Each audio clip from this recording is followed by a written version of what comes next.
Bismillahir Rahmanir Rahim. Assalamu alaikum and welcome to this episode of the Qarawiyyin Podcast. This is your host Sara and I'm joined by two of my co-hosts today. I'm with both of the Aishas. How are you guys doing?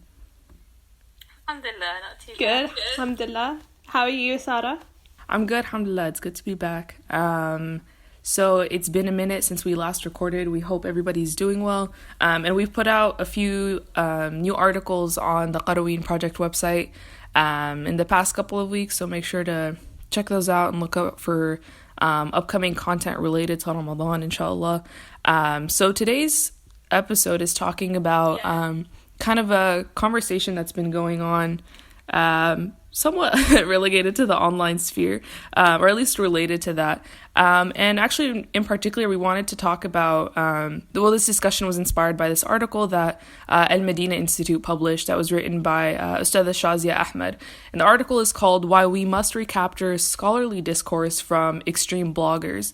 And she starts the article talking about how the Western Muslim community in general has kind of shifted towards a lot more like liberal, progressive ideas, and like how this is kind of like, you know, like a lot of like heterodox ideas have just entered, like whether it's like communal discourse or like these things have just become like more normalized and accepted. And in response to that, there's also been kind of an extreme response in terms of rhetoric trying to combat that. But before we even really get into that, I want to ask you guys, do you think that Islamic discourse in general, communal discourse has gotten like pretty polarized, that there are like extreme bloggers and like just like is there extreme rhetoric out there trying to combat these ideas? Do you think it's a fair reaction?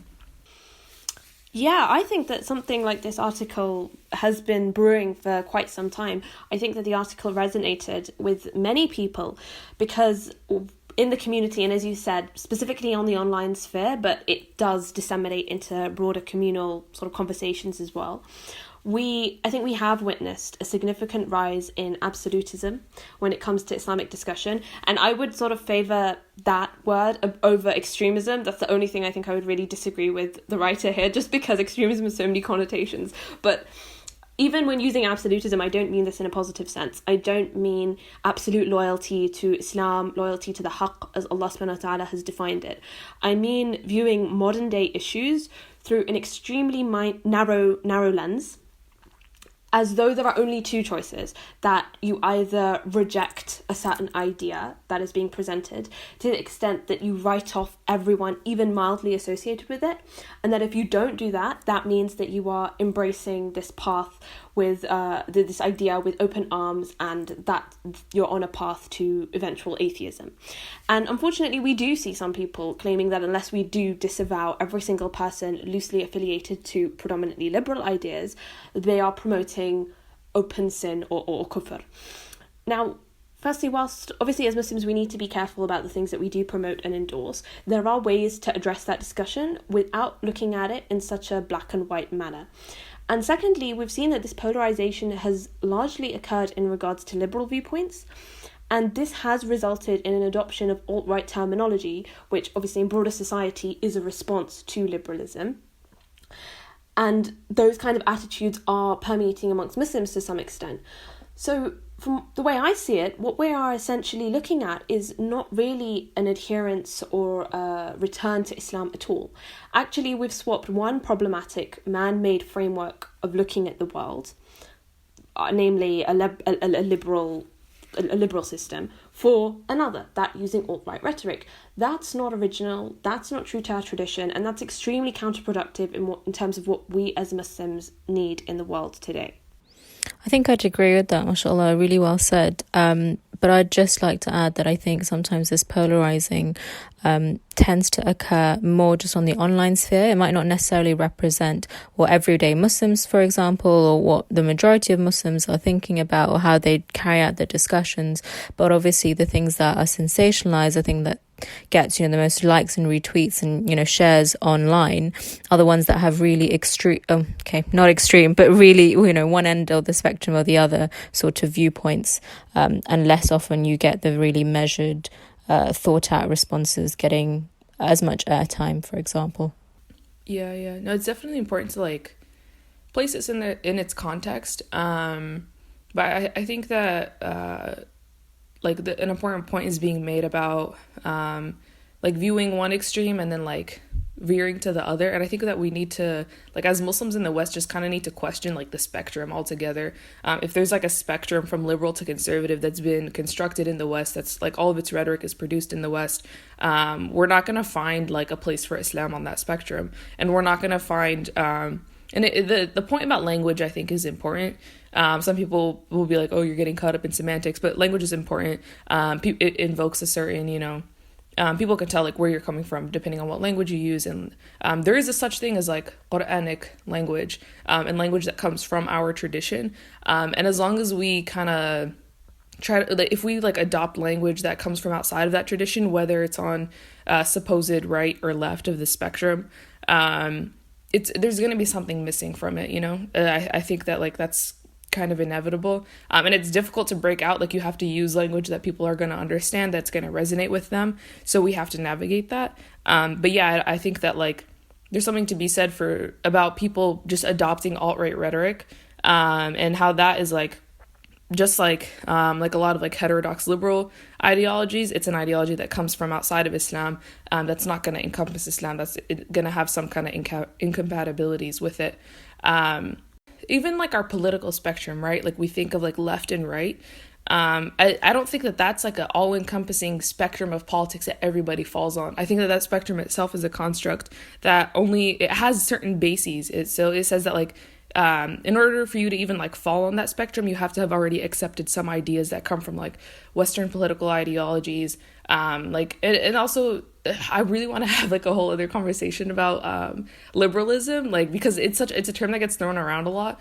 But like we can discuss this later, like at length, inshallah, like maybe on another episode.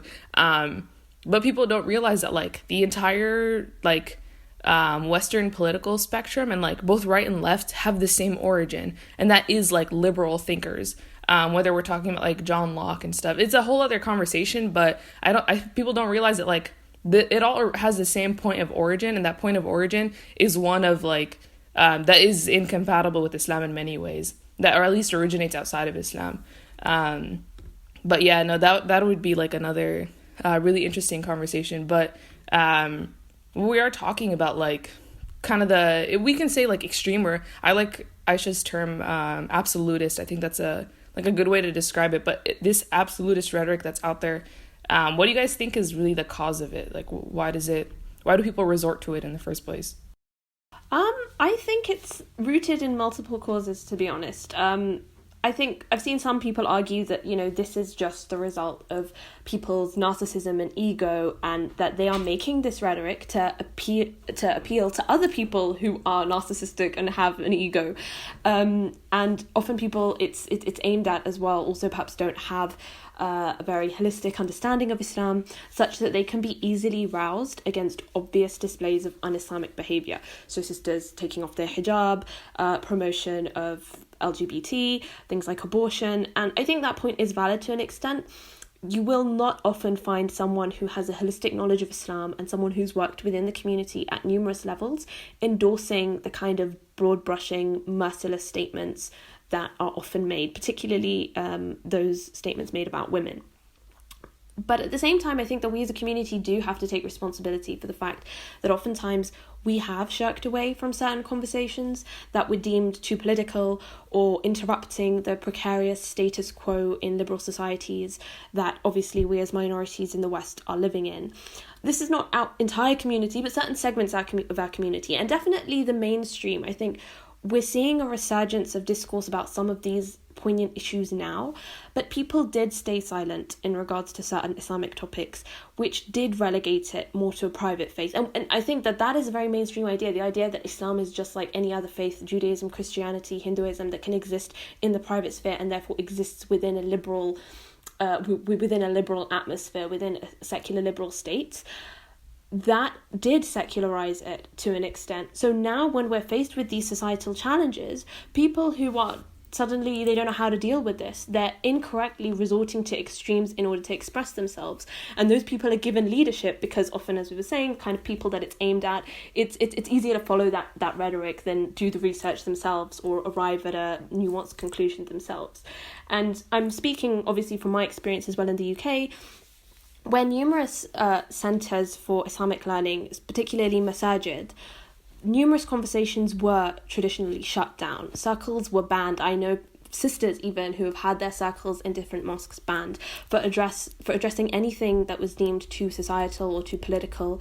And now I am cringing on the other side of the screen at the fact that the alternative dawah being presented is something that doesn't embody the etiquette of Islam, as we're saying. And to be honest, it just often doesn't use even good points to make an argument, but that discussion, they just feel that it needs to be had. That's the results of numerous factors that has led to this, I think.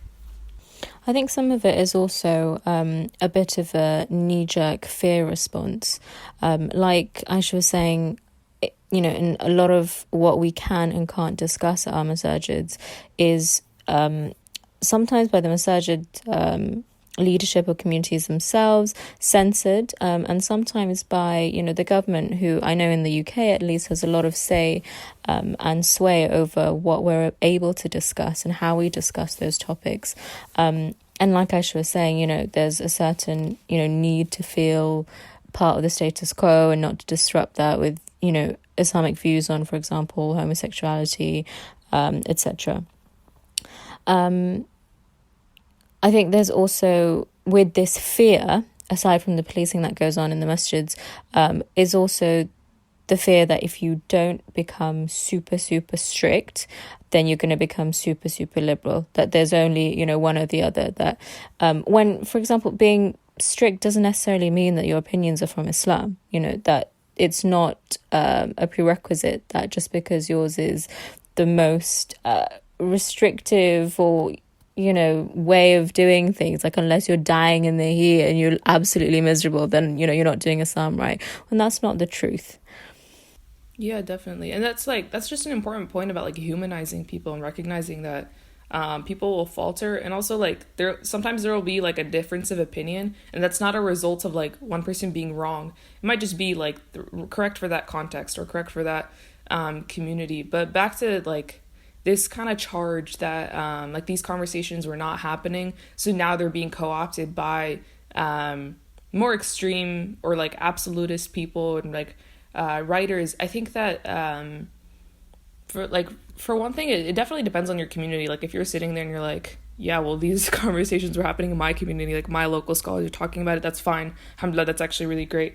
But we're talking on what we witness generally, and honestly, Aisha, you were talking about the UK experience. I feel like my experience in the US has been similar in that certain conversations are just off the table, they don't come up, and even if to discuss things from an academic standpoint and to talk about the origins of certain popular ideologies, there's no questioning certain things. There's no I would never see an event at a masjid talking about democracy. Is it actually the best form of governance exactly ever? Which I would love to have that conversation, but that's not even something that we're allowed to question. And it's definitely part of it is kind of just fear of people American Muslims wanting to be accepted by the establishment, and there's definitely been a lot of targeting, from surveillance from the CVE programs, so I kind of understand the fear, but at the same time, I think there's something to be said for, you mentioned, Aisha mentioned the kind of the really vitriolic rhetoric, the sensationalist stuff is what gains traction, what people find it's just really attractive to people. It's retweetable, it gets people's blood going, whereas the imam giving a pretty calm response about okay, here's why this idea or that idea is not necessarily compatible with Islam. I get why people resort to that, but here's the Islamic perspective for dealing with these issues. Those conversations happen. It's not that no scholars are talking about them, but it's just it's not something that you can form a group identity around and then use it to put yourself above other people and to use it to as a talking point against people you disagree with. So yeah, people don't like, and that's the thing, like some of these issues, you just can't address it in like a 2 minute thing in a Twitter thread. But I know so many people who like all of their political views and like views on social issues totally formed through social media. And it's like, okay, whatever like kind of gains the most traction on these online platforms, that must be correct, you know? Instead of like, people are just not willing to like put in the effort to like really delve into these things, to like take a calm approach, to try to be understanding. So yeah, and that's just something that I see a lot too when people are kind of like defending the more like extremist rhetoric. They're like, they don't actually defend like the behavior. Like we can all kind of see that it's like inappropriate sometimes, but they're saying like, well, nobody else is talking about it. Well, the scholars weren't talking about it. I think that can be kind of like question, like, was nobody talking about it, or were you not willing to like sit down and listen?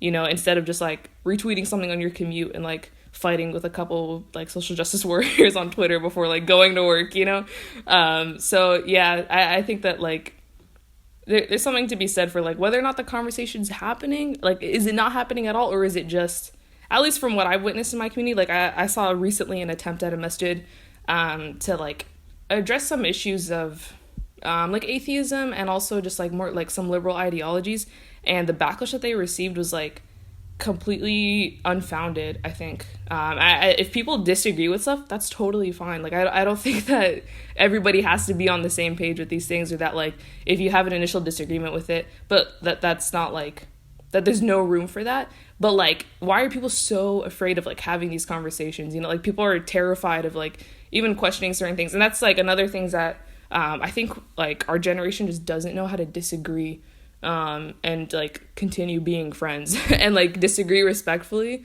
But regarding people who maybe have taken just too soft of an approach to like addressing like heterodoxy or like the liberal shifts of the Muslim community in the West, and there's this like against there's this call to like people saying we need a wake-up call like in our communities. What do you guys think about like how we go about navigating that and addressing that? Like, is there actually a need for that, and how would we go about it?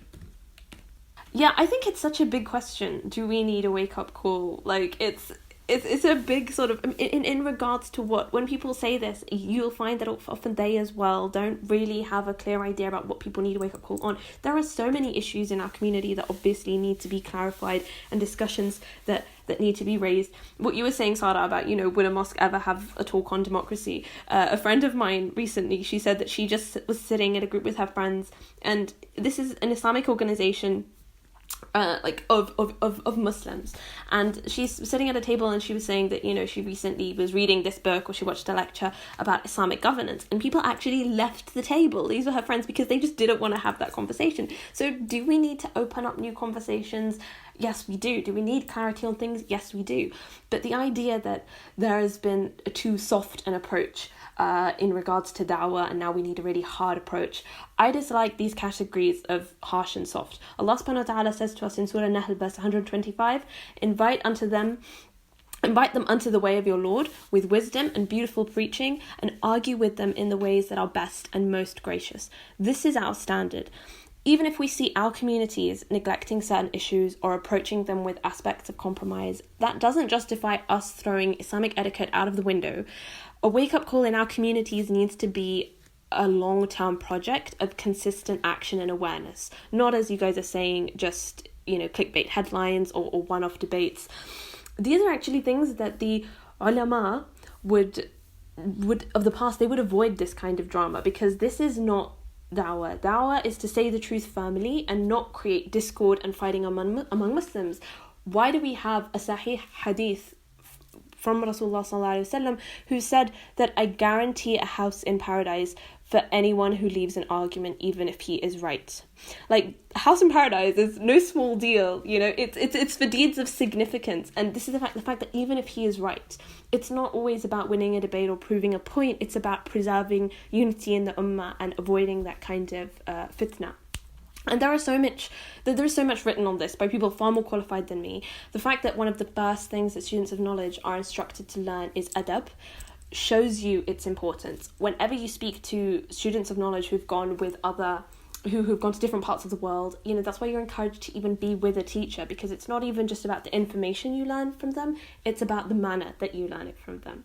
And these things are important because it can be the difference between someone accepting Islam and somebody accepting or tolerating kufr in that sense. Yeah, and that's the thing too about like the whole thing about like pulling the adab card. I keep seeing people using that phrase. I don't know if people realize that that phrase comes from like pulling the race card, which is how people dismiss like charges of racism and like, you know, dismiss things that are actually like real concerns. So and like the point about like how there has to be like a minimal level of adab, that's I think what like supplements the point about disagreement is that like we can have conversations with anybody, like no matter where you come from, as long as there's like a level of respect and just understanding between us, you know, like as long as like there's a standard of etiquette that like we won't cross these lines, but we can disagree about anything, we can talk about anything. That's how you learn, you know.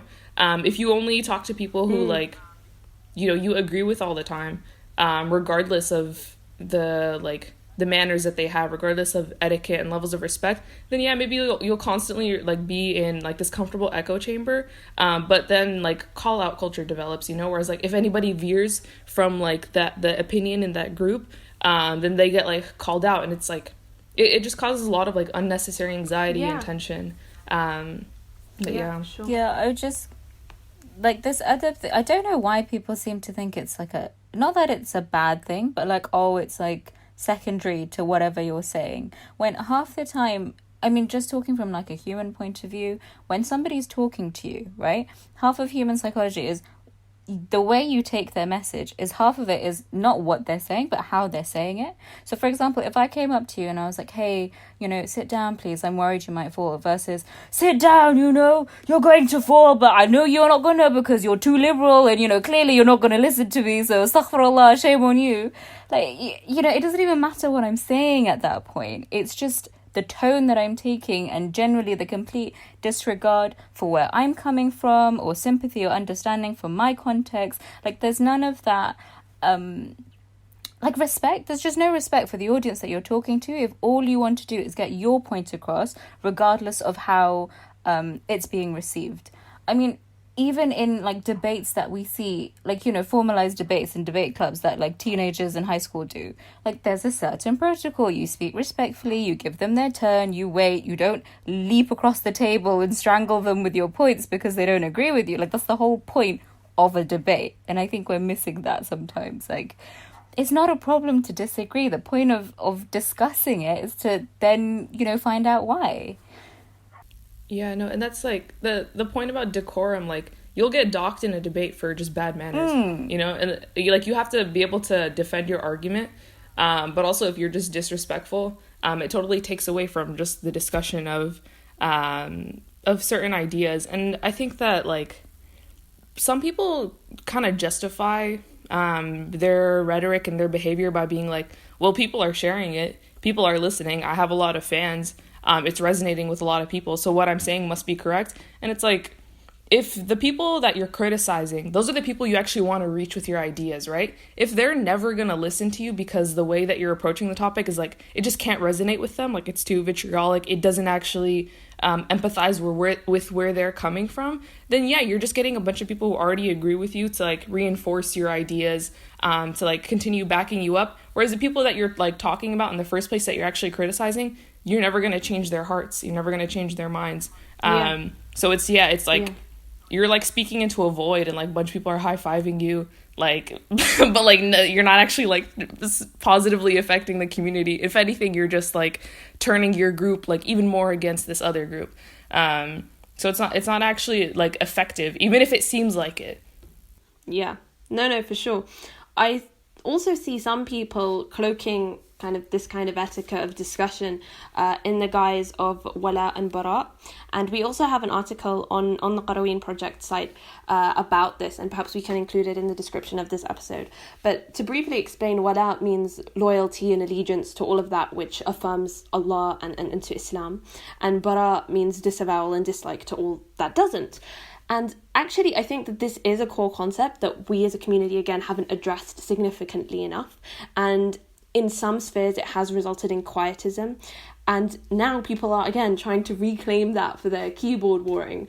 Wala and bara also actually means having a stalwart position, not only in favour of Allah and His Messenger and His message, but it also means having an instinctual love for the believers, even when they sin, such that you will always side with them as your brothers and sisters in faith, and you will always have that love and connection with them.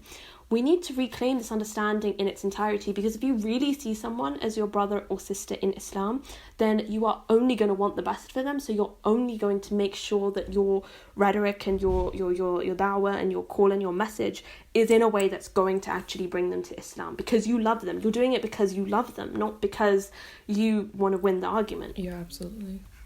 Yeah, and I think that is just evident in like whoever's talking and however they're talking, is that like, if there's at least this basic understanding that the people I'm talking to, they're Muslim, they're like members of my ummah, and I'm invested in like being in Jannah with these people, it's totally going to change the way you talk to them. No matter like how heterodox or like, you know, how extreme their views are on like whatever side of the spectrum. Like if there's just that minimal understanding of like, first of all, like your political views are not going to like determine whether you get into heaven. But like, just the like being invested in other people's akhirah and like really having that the ummatic love, like we love using that word, but you know, like having that, it totally changes like how a conversation goes. And also people can tell whether you are coming at them from a place of love, and that'll change their heart, even if they like end up disagreeing with you at the end of it and they still don't change their mind.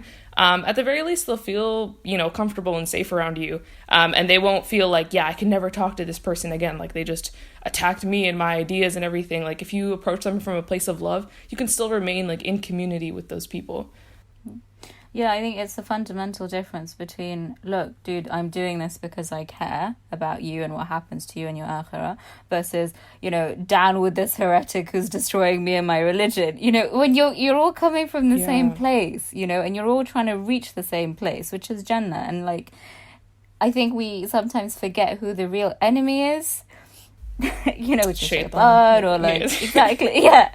I mean, yeah, no, definitely shaitan. I didn't mean anyone else. But yeah, like literally, he is the one enemy. And like his favourite thing is to turn believers against each other, spouses against each other. So really, we're just playing into his games. Yeah, absolutely. And like that, the way that this kind of, like I see it manifested is people just talking about groups and like the wholesale throwing them away. Instead of talking about specific examples of things they disagree with, they're like, well, why do liberal Muslims do XYZ? And it's like, first of all, who are you talking about? Second of all, the way you're talking about them doesn't sound like you consider these people part of your ummah, like part of your community. Like, would you actually, you know, it doesn't sound like you are, like you would treat these people like your family, which is that's thing, like the way we determine like whether or not we care for and love people is not whether we share like all the same like social and political views.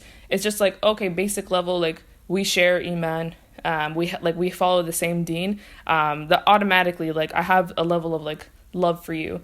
So we've talked about kind of the like negative aspects of some of the discourse that's out there, but in terms of what we should be doing, how we should be discussing these things, what are things that we can actually gain from looking at the sunnah of the Prophet ﷺ and the way that he conveyed Islam. And also people, even when talking about like, okay, how do we go about engaging in this discourse, people pull examples from the sunnah. You can call it cherry picking, maybe it is, and they're like, look at this example of when he was extremely blunt and straightforward, or look at this example where he was very soft and gentle. So what are some things that we can learn from looking at the sunnah holistically? I think the key is, as you said, holistically. You know, we know that Rasulullah ﷺ was never harsh, but he was, of course, very hard-hitting and straight at times. And this is something that some people might find hard to digest, because sometimes the image that is portrayed of him is kind of like a pacifist who brought peace and love to all. And obviously he did do that, but we forget that he was a military leader as well. He was a statesman, he was a judge, and he was blunt when needed, and he was always uncompromising. But as you said, we can't cherry pick instances from his life to justify any concerted campaign of behaviour. If you were to characterise his da'wah, it would be imbued with rahmah, with mercy, which is obviously one of the foremost characteristics of Allah subhanahu wa ta'ala and Islam. It was on many topics tailor-made to the people that he was dealing with, so that's not something that we can always do on social media en masse. And it was practical. It gave solutions. It actually gave actions to increase one's iman and make them a better person. How many times as well do we read in the Quran about amalan salihan, that we are always encouraged to do good actions? And similarly, we're discouraged from looking at other people's faults, comparing them to ourselves, writing them off.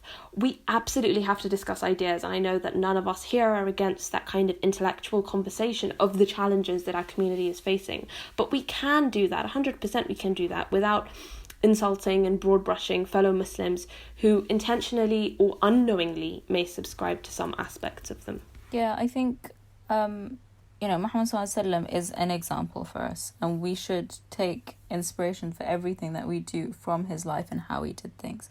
You've got the famous when the Quraysh came and offered him power in exchange for him denouncing Islam, he said, if you gave me the moon in one hand and the sun in the other, then I wouldn't give up the message and the work that I'm doing. So although he said it in such a beautiful way, subhanallah, but at the same time it was very clear what he meant. Like, he didn't mince his words saying, maybe if you would, it was none of that. He was firm and steadfast in Islam. But at the same time, you've got all these examples from the seerah of, people who were straight up abusive towards him, and he would, react with utmost patience and, like Aisha H said, mercy and rahmah towards them. I think it's important. I'm going to just bring up something that Ustadha Shazia mentioned in her article that we started off this podcast talking about, which was an ayah from Surah Al-An'am, which says, and do not insult those they invoke other than Allah, lest they insult Allah in enmity without knowledge. Thus we have made pleasing to every community their deeds, then to their Lord is their return, and he will inform them about what they used to do. Surah Al-An'am, ayah 108. And the point that she was making in the article, and the point I want to make here as well, is this is what Allah had to say about the disbelievers, the people who would commit shirk, who believed in those other than Allah. Shirk is, as we know, the highest level of sin that you can commit. And even to them, it was, don't insult them, because then they might, insult Allah as well. And this is to disbelievers, let alone how we should be so gentle with the believers and our Muslims and our brothers and sisters, and they're called brothers and sisters for a reason, like the point we were making before. But just to keep all of this in mind, that it's a really cliched saying, but you're going to attract a lot more people with honey than vinegar. And I don't think there is ever an argument or a benefit of being vitriolic and harsh and mean, essentially, when trying to call people to the beauty of Islam's message. Yeah, I think if people do look at various examples of da'wah from the sunnah of the Prophet ﷺ, and they're like, okay, if in this instance he was extremely gentle, didn't outright condemn the person, but in this other instance he was very clear, and they're like, okay, well, which one is it then? I think what we learn from that is that the Prophet ﷺ met people where they were, and depending on the person, he tailored his message to them. So when years into the da'wah, when when Sahaba like Abu Bakr and Umar radiallahu anhuma were already experienced, very knowledgeable, very had high positions in the community, the Prophet ﷺ was able to speak to them in a much more straightforward way than maybe with somebody who had just recently accepted Islam or who had not accepted it yet. So you have to tailor your message to the person you're talking to, and that requires knowing the person, right? And this is the way we talk about, the way we learn nasiha, the art of giving advice in the Islamic tradition, is that you don't just go around spitting truth bombs at people. It's not as if I say it and it's a fact, then it's correct to say. No, in order to give someone nasiha, first you have to know them well enough to know that they'll actually listen to what you're saying, and also you have to know them well enough to understand where they're coming from in the first place. So you have to actually probably be in community with people, know them extensively to be able to deliver a message to them that they'll that will resonate with them. So I think that's really that's what we can gain from looking at the sunnah holistically, is that okay, it depends on who I'm talking to. That's how I'll tailor my discourse, and that it requires really invoking empathy, and actually getting to know people, being understanding of where they're coming from. So as we are discussing like we want to still have like discourse about these issues. Like none of us are saying that, like we're definitely not saying that we should not discuss the issues that like maybe more extreme or absolutist people are responding to. But we want to make our discourse productive. So how do we make it productive and actually not like move past towards just conversations and actually move into action and acting on these ideas? I think that one of the main things that we can do is make sure that we have an objective. If we're talking about da'wah being to invite people to Islam, it's not for likes or popularity or fame. Have an objective of, if you're going to say this, what are you hoping to achieve out of that? And I think that sometimes people really lose sight of the reality that actually, saying some of these things, the impact that it has on people, on communities. Is condemning, an 18 or 19-year-old girl whose experience of Islam has largely been limited to cultural interpretations by her family, and who perhaps since starting university has identified with other women around her who call themselves feminist, and therefore she starts to call herself a Muslim feminist. It's condemning her as someone who disregards Allah's obligations, someone who's unworthy of wearing hijab, of being called a Muslim, someone who's on a path to kufr, either out of her own choice or stupidity. Is that going to bring her back to Islam? And recently, for the Qarawiyyin Project, I was travelling around the UK speaking to sisters at university and delivering some lectures, and all of them have come into contact with this kind of attitude. So if we are invested in preserving the deen of our sisters, then we need to understand that reality before we can comment on the causes of their intellectual leanings. And if you have an objective, then you will understand the need to understand their reality. So I think it starts by just having an actual aim first and foremost. Secondly, we need to remember that we don't just condemn the bad in Islam, we enjoin the good. Allah subhanahu wa ta'ala tells us multiple times in the Quran, enjoin the good and forbid the evil. Enjoin the good comes first. If we don't like something that we see, then we need to propose a solution and show people otherwise. And recently, we saw a furore around the Muslim Girl website 3 years ago, and Aisha will remember this as well, but me, her and Noor were shocked at some of the things that we were seeing coming out of that site, and so we decided to put together the Muslimah Diaries as an alternative, which has now obviously, alhamdulillah, developed into the Qarawiyyin Project, and here we are today. But we don't always see the same people who are condemning those sites sharing the work of our sisters. Instead, we see that some other sisters, including even Ustadha Shazia, who wrote the article, are sometimes condemned as like closet feminists, or they're not allies for daring to go beyond one debate or two debate on, as we were saying, social political issues. And lastly, I think that actually we need to take this conversation outside of just liberalism. Yes, that is one extremely potent intellectual threat that the Muslim community is facing, but that intellectual challenge is also rooted in historical and modern day structural and physical violence towards Muslims around the world. And we cannot divorce that aspect and just comment from our ivory towers on the academics of it all. Oftentimes as well, we only see people discussing liberalism when it comes to issues like social issues like women or LGBTQ, as we've discussed. Why can't we discuss liberalism in regards to economics or politics and think about what is Islam's position on that? What should our position as Muslims be on those things?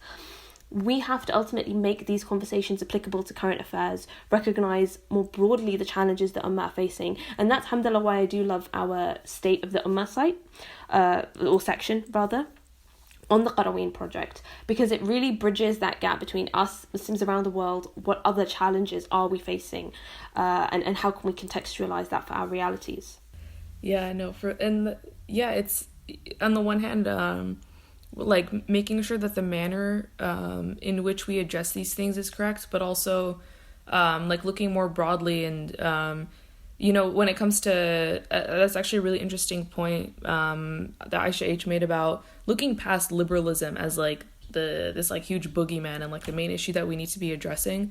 I think that like any conversation about moving the ummah forward and just improving the state of the community that doesn't address class division and like class issues is like we're leaving behind like a huge segment of the ummah when we don't talk about poverty. And also like poverty is not like class is not separated from like race. It's not separated from like all other forms of just like communal issues. So I think that we have to have like conversations that touch on like multiple aspects of the issue, on like the root causes and everything.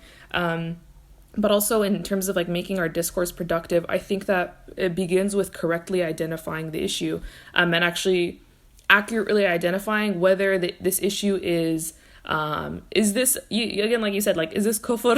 Is this just like a misunderstanding? Is this a valid like alternative perspective? And actually recognizing like, how bad is this? Like, is it as bad as I'm making it out to be? Am I creating this false boogeyman? So just correctly identifying the issue, and like how big of a deal it is, whether like in ordering our priorities correctly, and then in addition to that, recognizing that if you're in it for the long haul, if you really are invested in the improvement of the community, that you can't live online, that you really have to move your discourse and your action outside of like online spheres of discussion, which is like kind of ironic that we are, like we're an online platform, and our goal is to generate discussion through the online sphere. And the thing is, it's such a valuable medium, and it does reach a lot of people, and it's good for starting conversations and having conversations.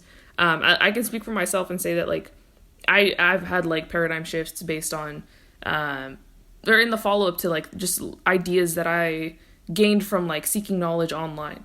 So it's not that the online sphere is like useless, or that sometimes we do look at things that are happening online and kind of project them to the broader community without realizing that most people, I don't think, are even on social media. And if we like just spend more time in our masjids, in our local communities, then we'll see like the people's immediate issues are, like people are dealing with like all types of stuff, and like these minute like things that people get into like really just aggressive arguments about online. Like, person down the street doesn't even know what a madhab is, like they're worried about like feeding their family tomorrow. That if you're really like invested in the long-term improvement of the community, that you need to be involved locally, that you need to form long-term relationships with people, substantial relationships that require you to like be there for people in person, that require you to make sacrifices for people. Like we have to form genuine relationships, and actually be there for people when they need it, be there for them when it's difficult to be there, when you can't just log off and kind of ignore them, or like, block them when you're like tired of listening to them. So I think that like there's something to be said for just trying to be more involved on an in-person local level, while also just taking advantage of the online sphere. But with that, I think we're going to go ahead and wrap up this episode. Remember to check out the articles that we mentioned on our website. That's qarawiyyinproject.co. And you can keep up with us on social media. We have a Facebook page, just the Qarawiyyin Project, and our Twitter handle is @QarawiyyinnProj. That's Qarawiyyin, Proj. Stay tuned for future episodes. Subscribe on whatever platform you're listening to. And thank you for listening. We'll catch you guys later, inshallah. Assalamu alaikum.